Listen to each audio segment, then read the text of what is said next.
another episode of Trek Canon Bootleg Edition. So we finally made it to season 3, episode 10 of Star Trek Strange New Worlds, season finale even. I'm used to season finales being at least the 22nd or the 23rd episode, but number 10 is fine. Anyway, we finally made it here, and it was called New Life Forms, New Civilizations. So what did I think about the episode? First off, being a season finale. A season finale, now I don't think it was worthy of that. Was it a good standalone episode? I thought it was all right. I thought it was pretty good. I thought it was a nice continuation from the episode of the Event Horizon episode I referred it to. Just so you guys know, it's probably going to be spoilers in this little video and everything like that. So if you haven't seen the episode, stop this video and go check it out. Come back. So anyway, like I said, this was part 2 of that episode. What ends up happening, man, long story short, is the Vestans end up coming back. They try to take over this whole little world by releasing the prisoners that's in that temple and raining them down upon this world that worships them as gods. Come to find out that they are the original evil. All species in the galaxy is genetically predispositioned to see these guys as evil. And that's one of the things that happened with Captain Batel. No, it wasn't the fact that she was becoming a Gorn and the Gorn had some kind of historical knowledge of it. It was because she was starting to get mixed with a whole bunch of different species, the Illyrian, who's a bunch of species all by itself, human and Gorn. And all of that said, hey, man, those guys are super evil. We need to fight them. Which, first of all, is 2 things. One, you would think if anybody had a genetic disposition to see, the Vestans as a threat, it would be the Vidians, because they got a mixture of all kinds of things, not just organs. But then the other thing is, in Star Trek, we starting to see a whole lot of ancient races leaving genetic codes, messages, and messing with a whole lot of everybody in the galaxy's things. Now we got people who genetically dispositioned us to fear evil. We got people who left genetic messages in us, like the progenitors. It's like a whole lot of stuff going on with those people.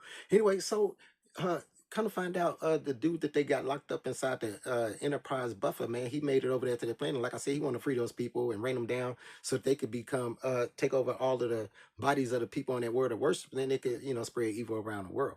Now, there was a lot of Easter eggs. Oh yeah, and the Enterprise got to stop them. Now, here's the thing: there was a lot of Easter eggs in this episode that took place. There was a lot of references. There was a lot of things that happened. One of the things that I wanted to talk about was the combined firepower of the Farragut and the USS Enterprise, and that whole little inverted thing shot through the atmosphere, through the clouds, and how it hit the temple entrance. I thought that was beautifully done and everything, right? But I think that person, whoever produced it, whatever wrote this episode, they had in their mind that particular scene. They was thinking to myself, that'd be really cool. And they said that in the meeting, and then somebody in the meeting said, well, starships fire at things simultaneously all the time. Hell, just look at Deep Space Nine, any one of their battles, right? And he was like, yeah, but I really want to do it. I think that that's really cool. And then Lay was like, well, how about if we have the computer do it? He was like, no, no, no. It's got to be some other kind of way. We can't have this, something like that where the auto targeting and auto fire protocols, it will cover it. We got to make it all messed up, like the temperature variations and gravities and pull and all this stuff and space wind and all this lag input and all this kind of stuff, right? And the only way to overcome that, right, is to ask Captain Kirk, who's good pilots, come on over. Me and Spock will mind meld with each other, and I will pilot the Enterprise, and Kirk will pilot the Farragut, and we'll do it that way. We'll sync it up that way, which is precedent in canon, because that's something that not Kirk, but Picard and Sarek did. Is they could even do cool stuff like, okay, you just handle the emotions, I'm gonna get the non-emotions, the logic side, so I can handle the meeting. Vulcans are really cool like that.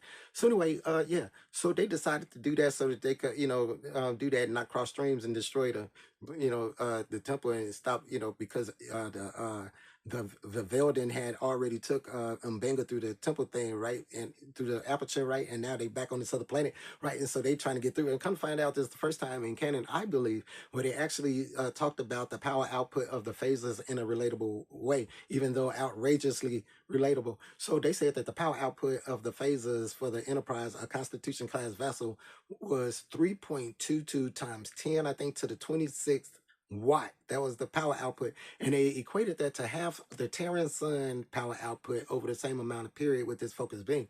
And I was thinking to myself, now I know for a fact that a Constitution class vessel can destroy the whole surface of a planet. Hell, they even got a general order for it. I think it's like General Order 2213, whatever.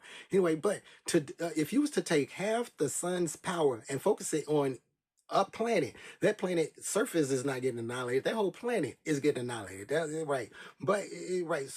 So you trying to tell me then level, those level 3, 4, and 5 phase of banks that we have in like D Space Nines, the next generation, all that stuff, they gotta be out galaxy class vessels. They gotta be outputting at least a sun. Then why would they be fascinated by Dyson sphere then? You got a whole matter antimatter reaction that's making more power output with just your phases while all the other systems is working, every shields is up half the sun. I think they needed to do their calculations a little better on that. Anyway, did you guys catch what Pelia had mentioned and then stopped herself that she used to travel with a time traveling doctor? That is the second time in live action in Strange New Worlds that they reference the doctor. One episode they had the time box, and this episode Pelia, who's all kind of old too, which of course would eventually run across the doctor, especially if she spent a lot of time on Earth. Yeah, she mentions traveling with them. That's interesting. I wonder if they're gonna make a movie. Man, it will revitalize the Star Trek and Doctor Who movie pantheon. This episode had to deal a lot with fate, right, and dealing with fate and destiny and all that kind of stuff. The fate of Captain Batil, right, which she accepts because she was feeling a little odd everything since she got the Gorn DNA and realized, hey, that she is actually supposed to be a statue on this planet, right, guarding from the evil for the rest of eternity, right? Okay, so it was about her fate and how she decides to accept it and how she helps Pike accept it, his fate, by letting him live a life with her, by giving him an inner light moment brought to you by the Beyonder. I'm sorry, that's a comic book, by the Beholder, which she became, like I said, because she had to mix all his DNA and she ended up evolving to this particular Beyonder, species of all pure light and love and everything like that. So Pike ends up living his whole life, man, with Captain Patel. It was beautiful, man. They end up growing old, having kids. He ends up realizing that that the accident didn't happen, and he thinks his life is great. He ends up handling the situation a lot better than Picard did, because when Picard got back from the inner light, his whole moment handling that situation was basically, oh, look at my flute, I'm gonna stare out into space. At least Pike, he carried it onto the bridge. His crew seen it. They shared in it with him because Patel was part of the crew. All that kind of stuff. Now, let's talk about the Farragut. I don't know if you guys knew this, but in the actual universe, Lieutenant Kirk, when he was on the Farragut, half the ship, like about 200, 300 some people, half the ship's crew was eliminated by this cloud creature, right? And Kirk, and I think even Ensign Riley was one of the survivors, man. There was several of the survivors, man, who got off the ship. And he was pretty much traumatized. And I didn't think he stepped back on to another starship until he became captain of the USS Enterprise. But here they got him becoming, commander and first, and they don't mention Gary Vick, they got the Vulcan. Another thing is, it was a nice send off, and it was kind of bittersweet knowing how Sam was going in, seeing him sitting down having a drink with his brother Kirk. If anybody watched the original series, you know exactly what I'm talking about. I love that Uhura's rocking the skirt again, even though she had the pants. They moving her into the skirt. They getting everybody used to it, so people won't be hollering craziness. They moving her into the skirt, rocking her little fro. They put Ortega's and they put what was her name, Laan, into the background. Why? Because they had great episodes focused on them, earlier on in the season, man. So like I said, overall this episode was pretty good. We even got to see the origins of the 3D chess game between Kirk and Spock, and how they will eventually end up serving, coming to be friends, and Spock referring to the captain as Jim.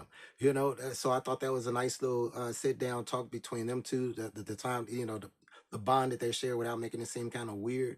I don't know if you guys knew this, but Spock is able to draw or beat the Enterprise's computer, and he can't beat Kirk. So you can imagine what level of genius that Kirk is strategically. Anyway, let me know what you guys thought of the episode. Thank you guys for watching. Please subscribe to the channel if you haven't. And as always, peace, recycle, and save the whales. You guys.